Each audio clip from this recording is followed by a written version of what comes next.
નમસ્કાર વિદ્યાર્થી મિત્રો, ધોરણ 11 ફિઝિક્સ ચેપ્ટર નંબર 5 માં આજે લેક્ચર છે મિત્રો, છઠ્ઠો લેક્ચર. આજના લેક્ચરની અંદર ન્યૂટનના ગતિનો બીજો નિયમ, જે આગળના લેક્ચરમાં ભાગ 1 જોયા હતા, ભાગ 2 આગળના લેક્ચરમાં વેગમાન વિશે સમજાય. અહીંયા ન્યૂટનની ગતિનો બીજો નિયમ સાબિત કરવાનો છે, એનું ગાણિતિક સ્વરૂપ મેળવીશું અને એના નિયમ વિશે સમજીશું મિત્રો. તો ચલો દેખો ન્યૂટનના ગતિનો બીજો નિયમ. તો પદાર્થના વેગમાનના ફેરફારનો દર એટલે ડેલ્ટા પી લાગુ પાડેલ બળના સમપ્રમાણમાં હોય છે. જે લગાડેલું બળ હોય F ના સમપ્રમાણમાં હોય છે. F ચલે છે ડેલ્ટા પી કહેવાય અને લગાડેલ બળની દિશામાં હોય છે. અને એની દિશા કઈ હોય? વેગમાનના ફેરફારની દિશામાં જ બળની દિશા હોય. બળની દિશા અને ફેરફારની દિશા એટલે કે લગાડેલ બળની દિશામાં હોય છે. ચલો મિત્રો ફરીથી નિયમ દેખજો.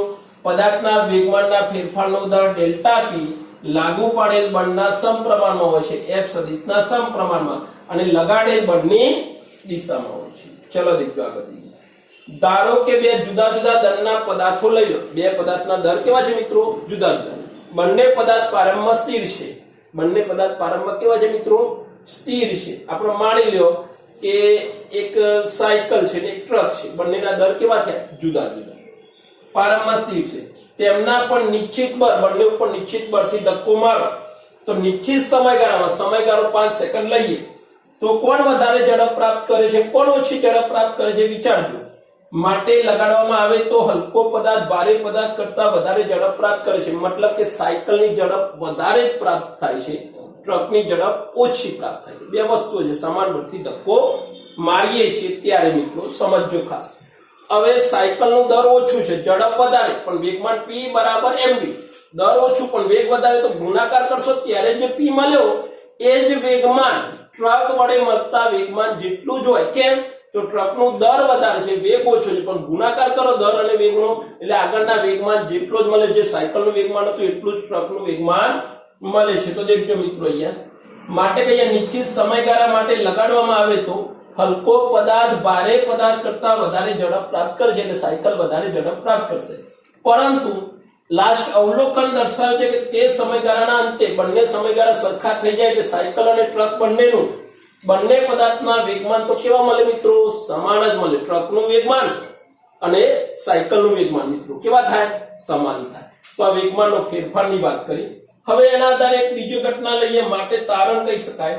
આમ જુદા જુદા પદાર્થો પર સમાન બળ તમે લગાડતા હોય, સમાન સમયમાં હોય તો વેગમાન એક સમાન જ રહે. શરત યાદ રાખજો મિત્રો. શું શરત? સમાન બળ લગાડ્યું. એમ કેવું? સમાન સમયગાળા માટે લગાડો છો તો એમનું વેગમાનનો ફેરફાર પણ મિત્રો કેવો હોય? સમાન જ હોય છે. ખાસ ધ્યાન રાખજો. 3 શબ્દો: સમાન બળ, સમાન સમયગાળો અને સમાન વેગમાનનો ફેરફાર પ્રાપ્ત કરીએ છીએ. માટે હવે કહીએ પ્રયોગ લીધો છે. આકૃતિમાં દર્શાવ્યા પ્રમાણે એક દોરીને એક પથ્થર વડે બાંધેલો છે. ત્રિજ્યા કેટલી છે? r છે. અને એને આમ ગોળ ગોળ ફેરવું છું મિત્રો. તો સમજો પથ્થરનો દર ફિક્સ, એનો વેગ સ્પર્શકની દિશામાં દોરે છે, વેગ વિસંગતની દિશામાં ભ્રમણ કરે છે. ત્યારે એના અંદર શું થાય તો દેખજો. ધારો કે આકૃતિમાં દર્શાવ્યા મુજબ એક દોરી વડે એક પથ્થરને સમસ્થિતિ સમતલમાં નિયમિત ઝડપથી તમે ફેરવો છો. એક સમસ્થિતિ સમતલ, સમસ્થિતિ એટલે આમ આડો, નિયમિત ઝડપથી આમ ગોળ ગોળ ફેરવીએ છીએ, ગુમાવવામાં આવે છે.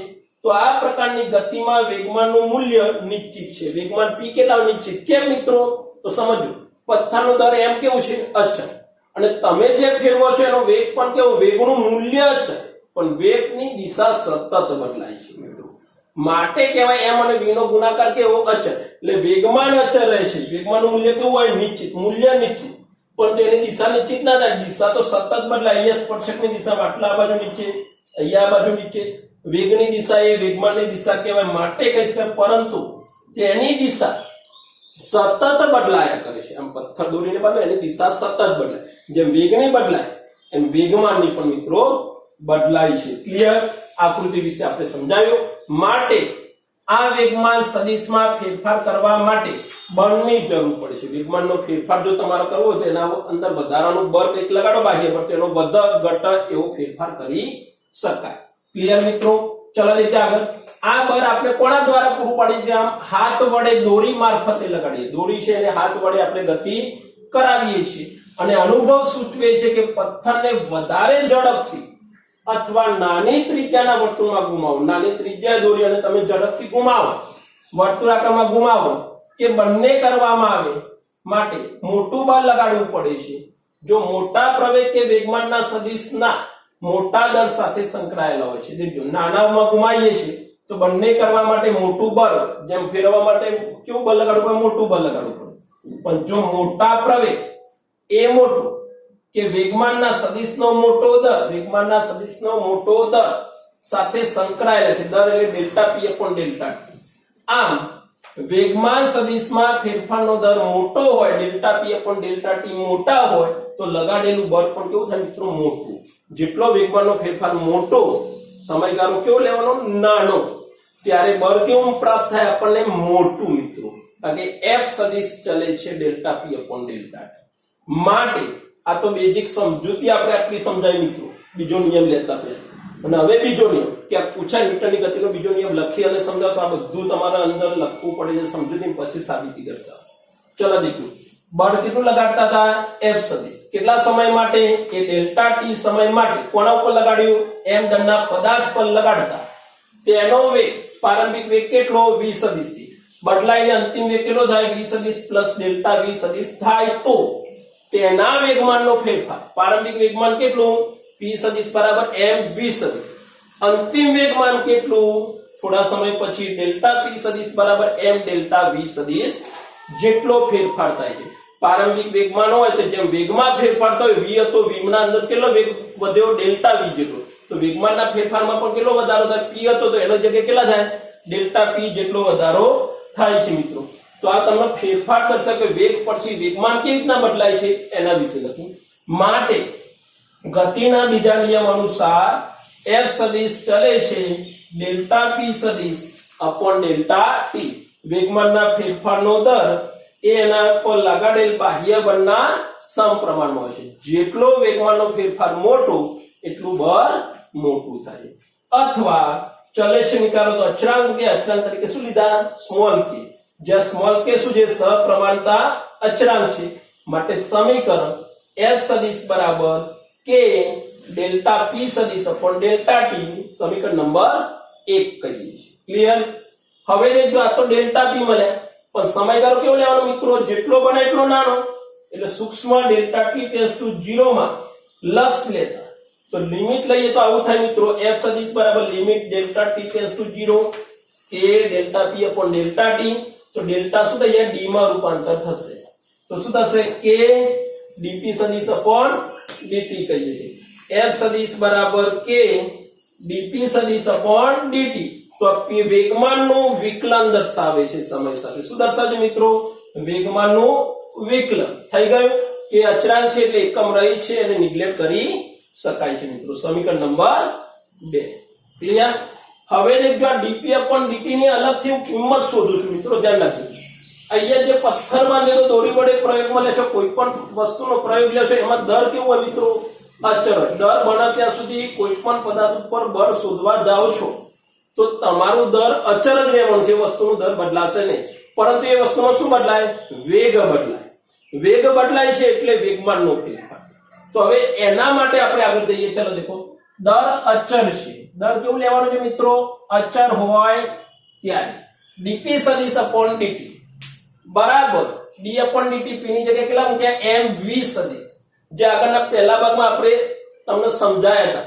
વેગમાન કોણ કહેવાય? તો દર અને વેગના, એટલે કે એમ દર અને વી સદિશ વેગના ગુણાકારને વેગમાન પી સદિશ કહેવામાં આવે છે. તો એમ વી મૂક્યા, દર અચળ છે તો 12 એમ, ડીવી સદિશ અપોન ડીટી, વેગનો સમય સાપેક્ષે વિકલન ડીવી અપોન ડીટી.